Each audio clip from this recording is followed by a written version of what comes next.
Hello and welcome to this tutorial on creating an e-commerce website in WordPress in just 5 steps. But before we start, please like video and subscribe our channel, Earn Online with Rabina, for more videos. Step 1. Choose a hosting provider, such as Bluehost, SiteGround, or WP Engine, and sign up for a hosting account.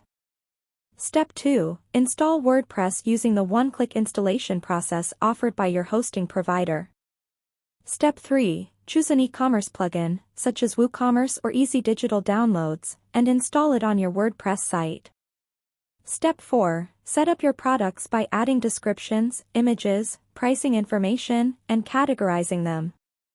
Step 5. Customize your checkout and payment options by setting up a payment gateway and configuring the checkout process, shipping options, and taxes, if necessary. And that's it. Your e-commerce website is now ready to go live. Start promoting your products and processing orders. With WordPress, creating an e-commerce website is fast, easy, and affordable. And there you have it, an e-commerce website in WordPress in just 5 easy steps. Start promoting your products and processing orders today. Thanks for watching.